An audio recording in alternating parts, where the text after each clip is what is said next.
नमस्कार दोस्तों, स्वागत है आपका SSC learning point by Singh sir. आज हम करेंगे 10 अगस्त की शिफ्ट 2 का पेपर, ठीक है।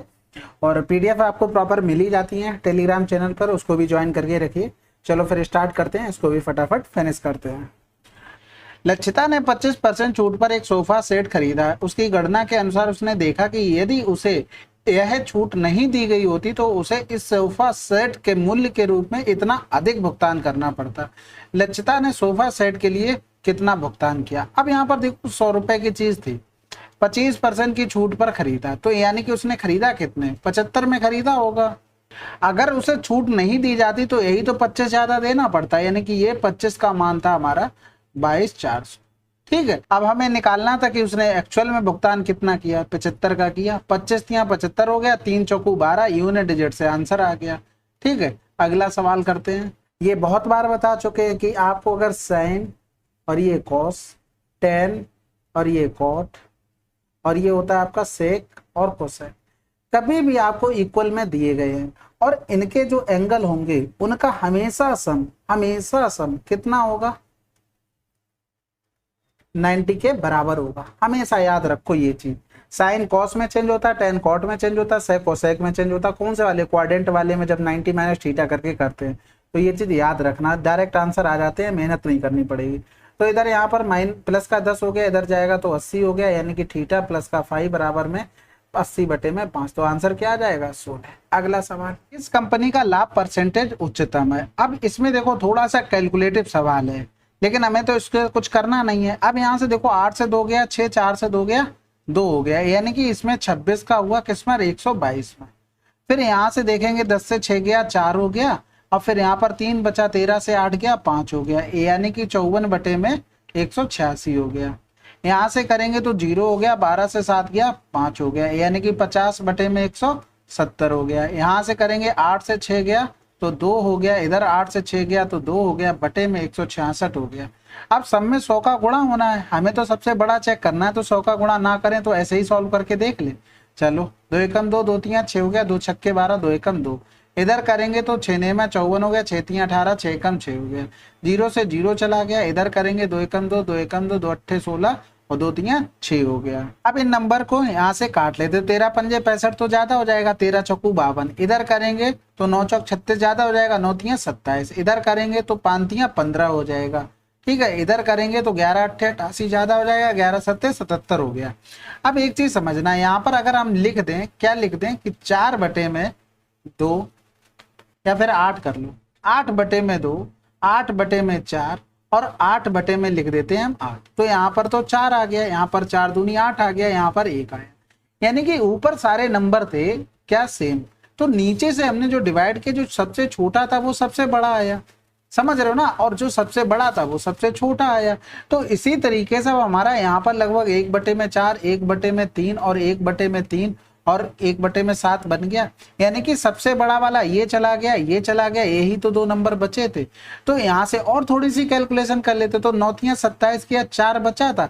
अब फिर करेंगे तो 9 चौक 36 पॉइंट लगाने के बाद इधर किया था, 5 तिया 15 बचा, तो 5 चौकू 20 हो गया, यानी कि 3.4। अभी और जाना पड़ेगा, लेकिन एक चीज अब यहाँ पर देखना, इसमें तो अब आगे भाग नहीं दे सकते ना, ये तो पूरा पूरा कट गया, लेकिन इसमें अभी कुछ बचा हुआ था, यानी कि ये समथिंग अभी आगे बढ़ेगा, यानी कि 3.4 से ज्यादा होगा, तो ये भी कैंसिल, आंसर लगा दो।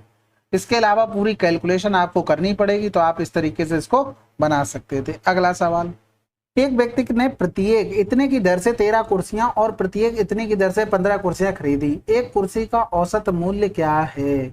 तो सिंपल सी बात है भैया, टोटल इतना रुपया खर्च किया, प्लस का 130 गुणे में 15 खर्च किया, टोटल कुर्सियां कितनी हो गई, 28 हो गई। तो यहां से लिख सकते हैं 2 गुणे में 13 गुणे में 150 और बटे में कितना हो गया, 28 हो गया। तो यहाँ पर 2, इसका भी 2 निकाल लो, ये 75 बचा, इधर 4 सत्ते 28 हो गया। 13 पंजे 65 की 5 हासिल लगा, 6 13 सत्ते 91 और 6 97/7 हो गया। तो इधर करेंगे 7 एकम 7, 2 बच गया, 7 तिया 21 हो जाएगा, 6 बच गया, 7 नेम 63, 139 समथिंग आंसर आ जाएगा, ठीक है। बाकी आप ऐसे भी कर सकते थे, 13 कुर्सियों का 150 है, 15 कुर्सियों का 130 है, डेविएशन मेथड लगा के वहां से भी आ जाता। अगला सवाल, ये तो सिंपल फार्मूला बेस्ड है, इसका होल स्क्वायर करेंगे तो 20 का स्क्वायर बराबर में 262 हो गया। इसको अगर हम a मान ले तो यहाँ पर क्या हो जाएगा, प्लस का 2a हो जाएगा। तो इधर करेंगे 20 का स्क्वायर 400 माइनस का 262 बराबर में 2a हो गया, यानी कि 2 दूनी 4 200 हो गया, 2 एकम 2 2 3 6 2 एकम 2 हो गया। 200 से पूरा 130 घटा देते 70, 70 से एक और कम कर दो यानी कि 69 आंसर। अगला सवाल, साधारण ब्याज की एक निश्चित वार्षिक दर पर एक धनराशि 21 वर्षों में अपने मूल्य से 9 गुना हो जाती है। यदि वही धनराशि 25 वर्षों में 12 गुना, तो वर्षों की दर कितना परिवर्तन हुआ? देखो यहाँ पर निकटतम पूर्णांक बोला, यानी कि 1 से 9 हो गई, कितना ब्याज मिल गया? 8। फिर दूसरी कंडीशन में सेम थी तो कितनी हो गई थी? 12 गुना, कितना ब्याज मिल गया? 11। यानी कि 8 ब्याज मिला 1 पर कितने वर्षों में? 21 इंटू में r बटे में 100 हो गया। यानी कि हम यहाँ से करेंगे तो 800 बटे में 21 हो गया, बराबर में r हो गया, तो 21 चौक 84 ज्यादा हो जाएगा, 21 तिया 63 हो गया, यानी कि हो गया कितना? 170 हो गया। और फिर 21 अट्ठे करेंगे तो 168 हो जाएगा, लगभग 38% के आसपास आ जाएगा। अब यहाँ पर दूसरी कंडीशन में 11 का ब्याज मिल गया 1 रुपए पर कितने वर्षों में? 25 पर, गुणे में r बटे में 100, तो 25 चौकू 100 हो गया, यानी कि यहाँ पर 44% आ गई r की वैल्यू। इन दोनों में डिफरेंस कितना था? यही तो हमको निकालना था कि कुछ और निकालना था? भाई डिफरेंस आ गया हमारा निकल के, 6% की क्या हुई? वृद्धि हुई। अगला सवाल, किस राज्य केंद्र शासित प्रदेश के मामले में दिए गए वर्षों में विद्यार्थियों की संख्या में लगातार वृद्धि हुई थी? तो यहाँ पर बहुत सारे राज्य लिखे हैं। महाराष्ट्र नीचे लिखा है, बिल्कुल लिखा है। केरल कहीं नहीं है। कर्नाटक बिल्कुल लिखा है। पश्चिम बंगाल लिखा है। दिल्ली उसमें कहीं नहीं है। आंध्र प्रदेश लिखा है। अब यहाँ पर हमें वृद्धि देखनी है कि कंटिन्यू वृद्धि किस में हो रही। देखो यहाँ से अगर हम देखते तो इसमें वृद्धि हुई है, बिल्कुल। इसमें भी वृद्धि, इसमें भी वृद्धि, इसमें भी वृद्धि, तो आंसर महाराष्ट्र लगा दो, बात खत्म। ठीक है, बाकी अगर नहीं होता तो और भी ऑप्शन चेक कर लिए जाते। एक व्यापारी नगद भुगतान में 5% की छूट देता है। 14% का लाभ अर्जित करने के लिए उसे अपने माल को क्रय मूल्य से कितने % अधिक पर अंकित करना होगा। अब ये भी सवाल बहुत बार बता चुके। मार्क प्राइस, कॉस्ट प्राइस, लाभ वाला आ जाएगा किसके नीचे, और 5% की छूट वाला कॉस्ट प्राइस के नीचे आ जाएगा, यानी कि मतलब हो गया यहाँ पर 95। तो कितना उसने बढ़ाना पड़ा है, या तो 19 छक्का 114, 19 पे 95, एक बढ़ाना पड़ा किस पर? 5 पर, गुणे कर दो 100, 5 दूनी 10 हो गया, 20% आंसर आ गया। ठीक है, अब इसमें कोई गलत बात तो कर नहीं रहे हैं भाई। मार्क प्राइस पे हमेशा छूट दी जाती तो 95%, बराबर में क्या हो गया? कॉस्ट प्राइस पे हमेशा प्रॉफिट लेते हैं, तो इनका रेशियो डायरेक्ट लिखना सीख लो बस। ठीक है, तो देखो दीपक इतने रुपए, इतना कितना लिखा है? 1,60,000 की पूंजी के साथ एक व्यवसाय शुरू करता है। उसे पहले वर्ष के दौरान इतने की हानि होती है, परंतु वह अपने शेष निवेश पर दूसरे वर्ष के दौरान इतने का लाभ अर्जित करता है। अंत में वह तीसरे वर्ष के दौरान अपनी पूंजी पर 25% का लाभ अर्जित करता है। 3 वर्षों के अंत में उसका कुल लाभ ज्ञात कीजिए। तो देखो 10% की हानि, 10% का मतलब हो गया 1/10, यानी कि 10 की चीज कितनी हो गई? 9 हो गई। फिर 5% का लाभ, यानी कि 5 एकम 5, 5 दूनी 10, यानी कि 20 से चीज 21 हो गई। फिर 25% मतलब 1/4, तो 4 से 5 हो गई, तो 5 दूनी 10 हो गया। इधर करेंगे तो 4 दूनी 8 दूनी 16 हो गया, 160 हो गया। और फिर 21 ने में 189। ठीक है, तो यहाँ पर देखो प्रॉफिट कितना हो रहा है? 9, 8 से 6 गया तो 29 का प्रॉफिट हो रहा है, यानी कि 160 बराबर हमें दिया था 161 के, कर लो इंटू में 29 बराबर निकालना। 0 से 0 चला गया, इधर 1 हो गया, यानी कि 29 के हमारा आंसर। अगला सवाल, एक्स, वाई और जेड एक कार्य को क्रमशः इतने दिनों में पूरा कर सकते हैं। यदि सभी साथ मिलकर काम करते तो काम करने में दिनों की अनुमानित संख्या क्या होगी? तो सबसे पहले तो सबका एलसीएम लेना होना चाहिए। तो 20 और 12 का एलसीएम तो आप निकाल लेंगे कि 60 आ जाएगा, लेकिन इसका देखो 4 सत्ते 28, 4 तो 60 में इंक्लूड हो गया, लेकिन 7 रह गया ना। आप सबकी इफिशियंसी निकालेंगे। 20 तिया 60 हो गया, यानी कि 7 तिया 21, 12 पंजे 60, 7 पंजे 35 हो गया। फिर 7 चौक 28 हो गया, 15 चौकू 60 हो गया, यानी कि 7 छक्का 42, मतलब 420 हो गया। 5 5 10 11 के, एक हाथ से लगा 1 3 हो गया, 3 3 6 और 1 7 हो गया। अब ऑप्शन का सारा ले लो। देखो 7 7 49 तो हो नहीं सकता, क्योंकि बड़ा हो जाएगा 420 से। 7 छक्का 42, ये लगभग हो सकता है, लेकिन इक्वल आ रहा है। अब ऑप्शन इतने नजदीक दिए थे तो हमें बिल्कुल करना पड़ेगा। इसको लिख सकते हैं 5 बार। 5 एकम 5, 5 सत्ते 35 हो गया, तो 10 से 5 गया 5 हो गया, और यहाँ पर बचेगा 11 से 5 गया तो 6 हो गया। पॉइंट लगाया, 0 बढ़ाया। 7 नेम 63 होता है, तो 9 बार चला जाएगा। 9 एकम 9, 9 सत्ते 63 हो गया। अब 5 के बाद पॉइंट लगा, पॉइंट के बाद 5 से बड़ा नंबर लिखा है तो राउंड ऑफ करके 6% लिखते हैं। कभी भी इस तरीके के ऑप्शन दिए गए हों, यानी कि तुम्हारा आंसर आ रहा हो 6 के आसपास, अब फिर 7 भी दिया उधर 5 दिया हो, तो हमेशा उसको पूरा सॉल्व कर लेना, ठीक है। नहीं तो फिर क्या होता है, बाद में आते हैं कि हम तो सही करके आए, लेकिन यहाँ पर अनुमानित उसने बोल दिया तो राउंड ऑफ करना पड़ गया, इसलिए आंसर 6%। अगला सवाल, अब ये तो आप लोग खुद ही कर लेना, ठीक है, इसमें तो कुछ भी बताना नहीं है।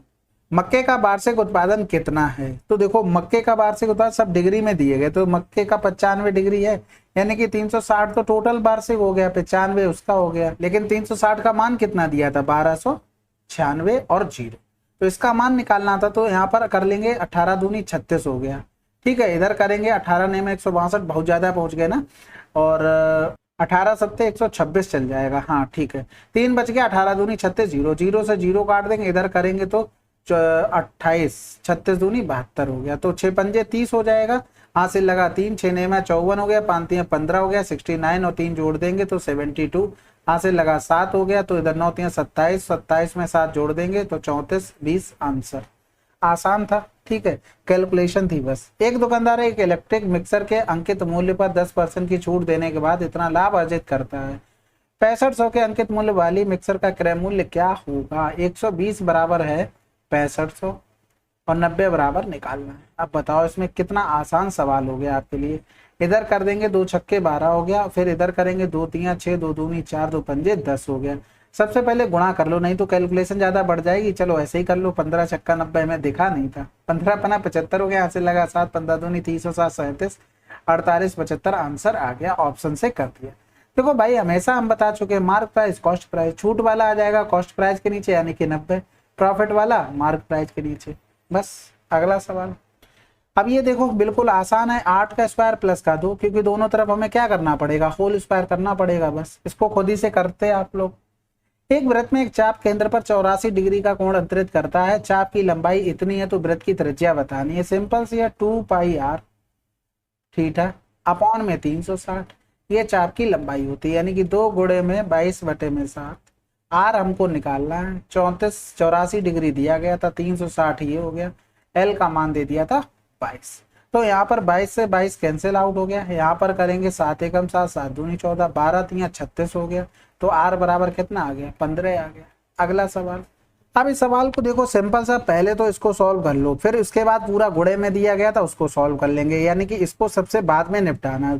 तो यहाँ पर लिख सकते हैं 4 3 12 और 13 बटे में 3 हो गया, प्लस का 3 तरका 9 और 1 10 बटे में 3 हो गया, फिर गुणे में 5 एकम 5 4 9 बटे में 5 हो गया, फिर गुणे में करेंगे 4 3 12 और 3 15, यानी कि 4 बटे में 15 हो गया, फिर इधर गुणे में साइन करेंगे, इधर 2 एकम 2 3 बटे में 2, प्लस का 3 एकम 3 और 1 4 बटे में 3, ठीक है। अब इसको सॉल्व करते हैं, सबसे पहले तो क्या करते हैं, 5 दूनी 10 कर लो, 3 तिरका में 9 कर लो, और इधर 3 तिरका 9 किया तो ये 3 पंजे में 15 हो गया, फिर 13 बटे में 3 प्लस का 4 दूनी में 8 बटे में 5, गुणे में 3 तिरका 9 और 4 दूनी 8, 9 8 17 बटे में हो गया 3 दूनी 6।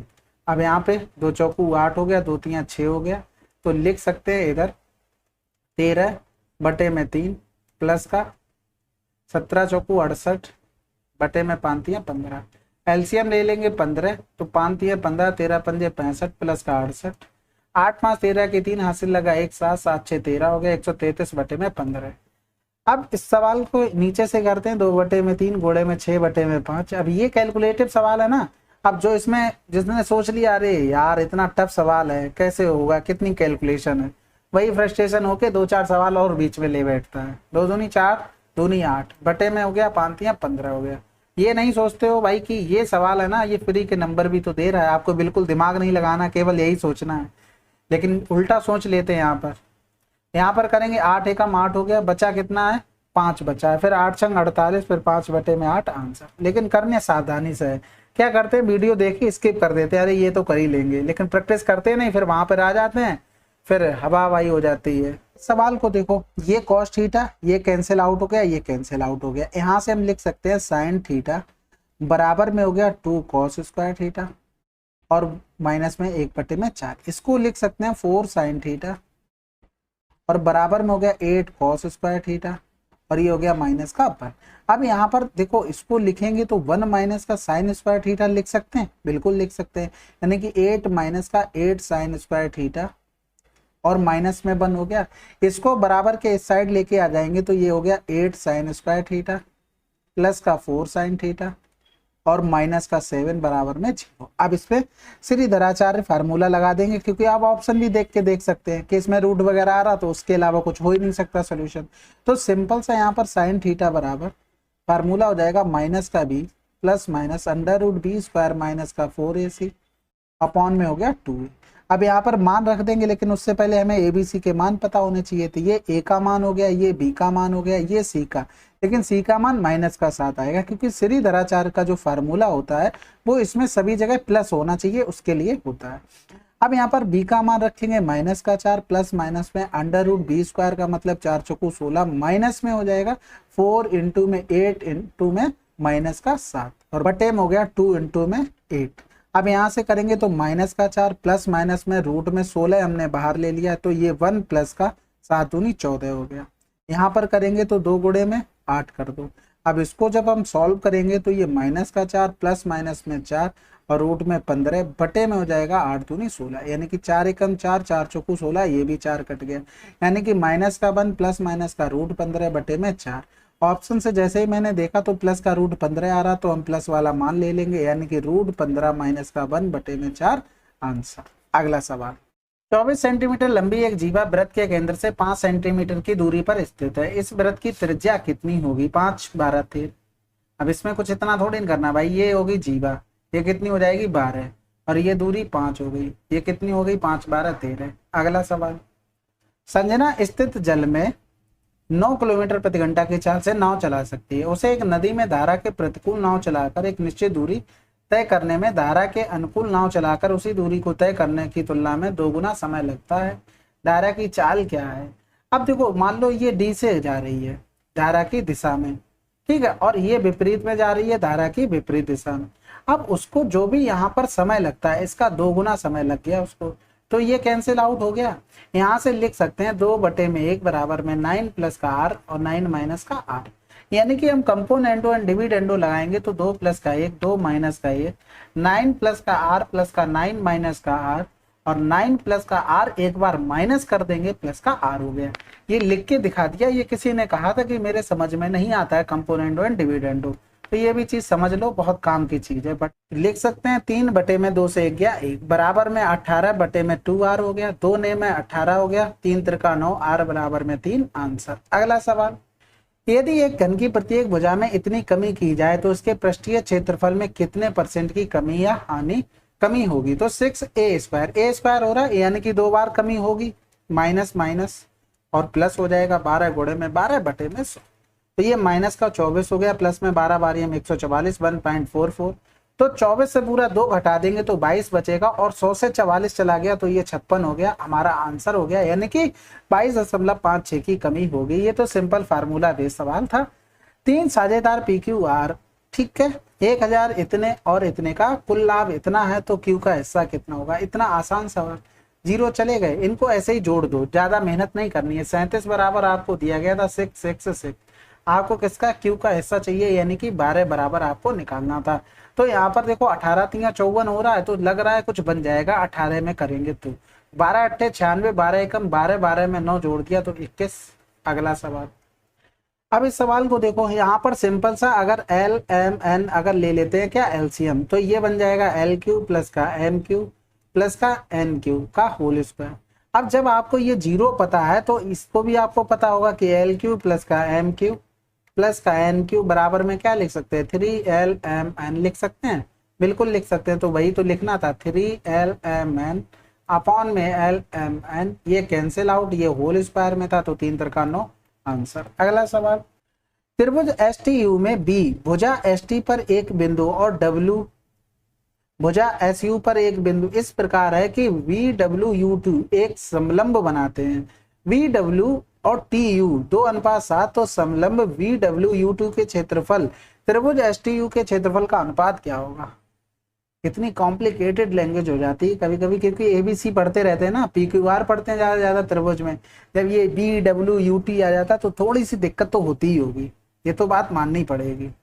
यहाँ पर हो गया, कह रहा था ST पर एक बिंदु B है, W है हमारा SU पर, तो ठीक है, अब ये बन गया एक समलंब चतुर्भुज। अब BW और TU यानी कि BW और TU इनका 2:7 के अनुपात में है। तो समलंब चतुर्भुज में एक प्रॉपर्टी तो सभी को पता होगी, आमने सामने की भुजाएं क्या होती हैं, पैरेलल होती हैं। ये तो आपको जानकारी में होगा ही।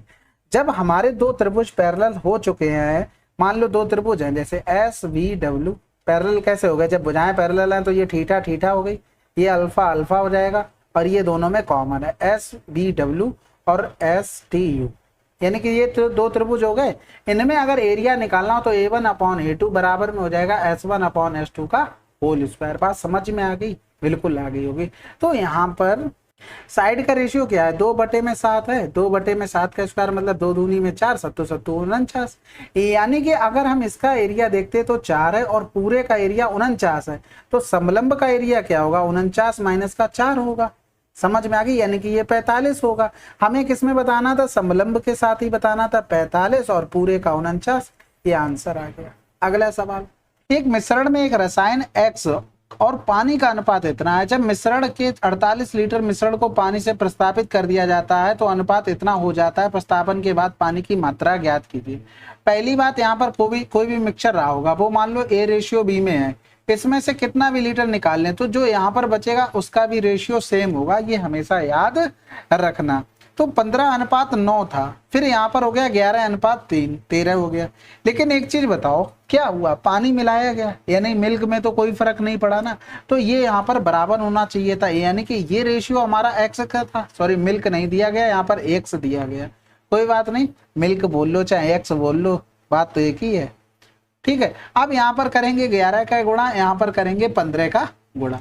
अब एक चीज समझो, यहाँ से बन गया 165, 11 9 99, यहाँ से करेंगे तो ये 165 हो गया। इधर करेंगे 15 45 हो गया, 15 कम 15 और 4 19 हो गया। तो हमारे हिसाब से पानी कितना मिलाया गया, यानी कि डिफरेंस करेंगे, 15 से 9 गया तो 6 हो गया, और फिर यहाँ पर बचा 18 से 9 गया तो 9 हो गया। इसी 96 का मान दिया गया था 48, क्योंकि क्या कह रहा था, 48 निकालने के बाद यहाँ पर देखो 48 निकाला गया होगा, उसके बाद 48 लीटर पानी ही डाल दिया गया। हमारे हिसाब से 96 मिला, लेकिन क्वेश्चन में 48, तो 96 बराबर 48 हो गया।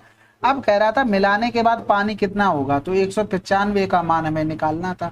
तो ये देखो आधा हो रहा था, यानी कि 1/2 हो रहा था, इसका भी 1/2 कर देंगे तो 2 9 18, 2 7 14, 2 5 10 आंसर। अगला सवाल, इकाई त्रिज्या वाले एक वृत्त में 10 इकाई लंबाई की एक जीवा खींची जाती है। इकाई में वृत्त के केंद्र से जीवा की लंबवत दूरी क्या होगी। तो देखो 8 इकाई त्रिज्या और वृत्त में 10 इकाई लंबाई की एक जीवा, यानी कि ये 5 हो गया और ये क्या हो गई, रेडियस इसकी 8 हो गई। यानी कि हमें क्या चाहिए, केंद्र से दूरी, यानी कि यहाँ पर करेंगे तो 8 स्क्वायर माइनस 5 का स्क्वायर, यानी कि इसको लिख सकते हैं क्या, 8 5 13, 8 से 5 गया 3, यानी कि 13 3 39 आंसर आ गया। अब पूरा सर्किल बनाने के कोई मतलब बनता है, कुछ भी नहीं बनता है, बस दिमाग में हमारे है कि ये सब सर्किल में हो रहा है, बस इमेजिन करिए। चलिए फिर ये 10 अगस्त की शिफ्ट 2 आपकी समाप्त हो गई। ठीक है, मिलते हैं अगले वीडियो में, तब तक के लिए जय हिंद जय भारत।